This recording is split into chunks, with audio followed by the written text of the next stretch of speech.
Ahora vamos a pasar a otro concepto muy importante dentro de esta clase, que es el concepto de acumuladores.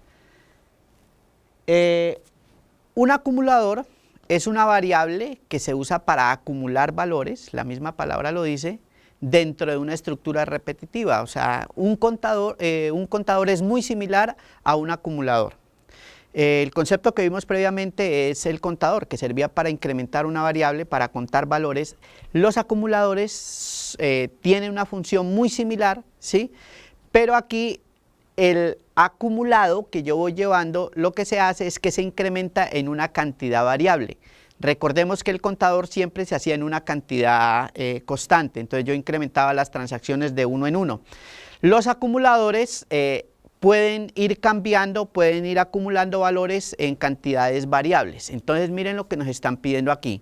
Dice, desarrolla un algoritmo que lea el nombre y la nota de todos los estudiantes de un curso y al final mostrar el promedio obtenido en el curso. Entonces me están pidiendo que esté leyendo de un curso, ¿sí? Los estudiantes, que esté leyendo el nombre y la nota y al final calcule ese promedio. Entonces, aquí vamos a ver la solución a este problema, que es muy sencilla. Entonces, otra vez yo digo aquí opción así, opción la arranco con sí, el número de estudiantes lo arranco en 0, la nota del estudiante, bueno, también 0, el acumulado es 0 y el promedio es 0. Digamos que aquí estoy inicializando las variables. Y aquí viene lo más importante, entonces yo le digo, mientras la opción sea igual a sí. Entonces, como es igual a sí, yo la arranqué, esta es la condición de entrada, se vuelve verdadera, y entonces aquí voy a empezar a iterar. Entonces, ¿en qué consiste la iteración? Yo voy a estar pidiendo siempre el nombre y la nota de un estudiante, y en esta variable acumulado voy a ir acumulando el total de todas las notas. ¿Para qué? Para que al final, cuando ya el ciclo termine, lo que hago es coger este acumulado y lo divido entre el número de estudiantes para calcular el promedio. Entonces, simplemente aquí, cuando esta condición se vuelve verdadera, el ciclo inicia, pide el nombre del estudiante, entonces digita el nombre del estudiante, luego pido la nota, digitan la nota, y luego el acumulado va a ser igual al valor actual que tiene acumulado más la nota de ese estudiante. Entonces, por eso decía en la definición, los acumuladores acumulan valores, pero en cantidades variables, porque es que yo no sé cuál es la nota del estudiante y no todos los estudiantes no van a tener la misma nota, entonces siempre va a estar cambiando allí la nota. ¿Listo? Ahora, este sí es un contador, miren, porque aquí yo estoy contando el número de estudiantes, entonces aquí le estoy diciendo número de estudiantes igual a número de estudiantes más 1. Lo estoy incrementando siempre en un valor constante, entonces siempre voy a ir incrementando el número de estudiantes de 1 en 1. Pero el acumulado de las notas del curso no siempre va a ser en un valor constante, entonces siempre va a ser acumulado más nota. Entonces, y al final vuelvo y le pido la opción al usuario. ¿Quiere continuar? Entonces, si el usuario dice sí, aquí, entonces él se regresa acá. Como escogió sí, entonces vuelve y pide otro nombre, otra nota, y vuelve y se incrementa el acumulado, que es igual al valor actual más esa nota.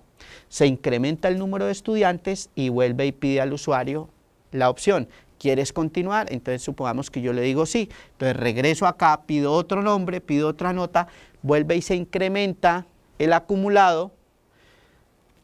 Se incrementa el número de estudiantes, este es el acumulador, mírenlo aquí.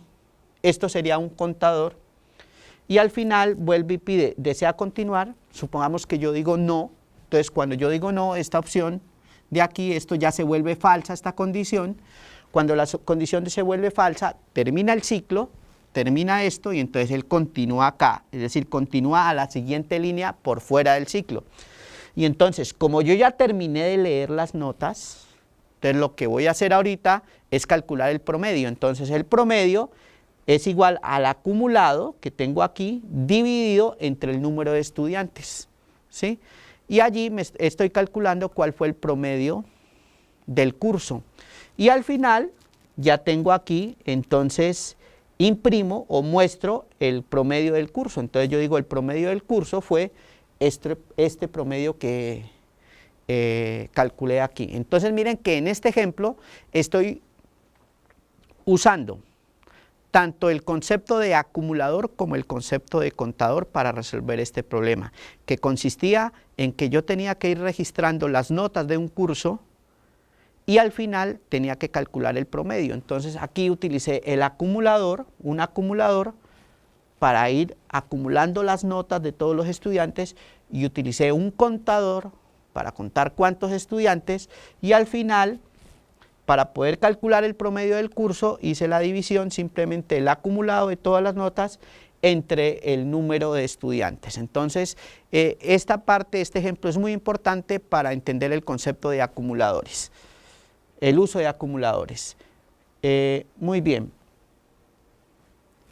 Y ahora los invito, como siempre, a que vean esta animación, que es un ejemplo que va a ir paso a paso de cómo trabajan los acumuladores y los contadores con los ciclos iterativos. Entonces esta animación es para que ustedes la vean allá en sus casas, la vean despacio, la vean varias veces, y para que refuercen su concepto mental de cómo funcionan los ciclos, cómo funcionan los contadores y cómo funcionan los acumuladores. Entonces los invito a que ustedes vean esta animación allá en sus casas. Muy bien, ahora ya para finalizar vamos a ver un concepto que se llama ciclos anidados. Entonces anteriormente vimos ya el ciclo for y el ciclo while, vimos el concepto de acumuladores y contadores. Ahora vamos a ver un concepto que se llama ciclos anidados. Entonces, ¿qué es eso? Entonces, ¿qué son los ciclos anidados? Es cuando yo dentro de una estructura iterativa coloco otra, ¿sí? Entonces yo dentro de un for coloco otro for, o dentro de un while coloco otro while. Entonces un ciclo anidado se emplea comúnmente, ¿sí? Para problemas que involucran el uso de matrices, por ejemplo, y ese tema lo vamos a ver más adelante en un siguiente video. Vamos a ver qué son matrices y para qué se usan en este curso. Entonces, para que veamos el concepto del ciclo anidado, veamos este ejemplo. Entonces aquí me están dando esta matriz, miren, ¿sí? Y entonces esta matriz que tiene 3 filas y 3 columnas, y me dicen que imprima esa matriz. Entonces lo que me están pidiendo es imprima 0, 0, 0, 1, 0, 2, luego 1, 0, 1, 1, 1, 2, luego 2, 0, 2, 1 y 2, 2. Entonces, ¿cómo sería ese algoritmo que imprime eso de manera iterativa? Pues es un ciclo anidado, ¿sí? Es un ciclo que dentro de un for va otro for, y entonces es un ciclo que uno me lleva a las filas y el otro me lleva a las columnas. Entonces voy a hacer un ciclo que me va a llevar las filas y otro ciclo que me va a llevar las columnas. Entonces veamos la solución aquí, y entonces utilizo esta variable lista pues para colocar todos los elementos que voy a imprimir. Como la matriz era de 3 por 3, pues digo que son 3 filas, 3 columnas, y aquí viene, miren, entonces yo le digo, para i en el rango 0, filas, es decir, este ciclo va a ir desde 0 hasta 3. Y luego le digo, para j en el rango de 0 hasta columnas, entonces este ciclo también va a ir desde 0 hasta 3. Entonces aquí yo le digo, lista es igual al valor actual de lista más el valor que hay en i y el valor que hay en j. Entonces aquí lo que estoy haciendo son esto, lo voy a hacer 3 veces por 3 filas. Entonces esto lo voy a hacer 9 veces. O sea, los ciclos anidados siempre se van a ejecutar un número de filas por columnas. En este caso, como la matriz era de 3 por 3, pues esta instrucción se va a ejecutar 9 veces. Y al final, pues cuando ya termina estos ciclos de aquí, entonces imprimo el contenido de lista, pues que va a tener el contenido de la matriz.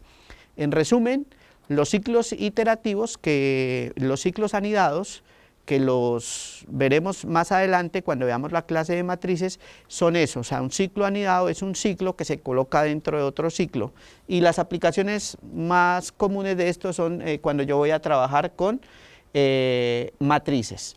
Muy bien, para finalizar este tema, entonces los invito a que vean aquí la parte de bibliografía y recursos. Entonces pueden encontrar más información del tema de ciclos o estructuras iterativas. Muchas gracias por haber estado en este video. Los invito a que continúen viendo los temas que vienen más adelante, haciendo los ejercicios, viendo las animaciones y sobre todo aprendiendo a hacer algoritmos, aplicando los algoritmos y aprendiendo a programar para resolver problemas de la vida real. Muchas gracias.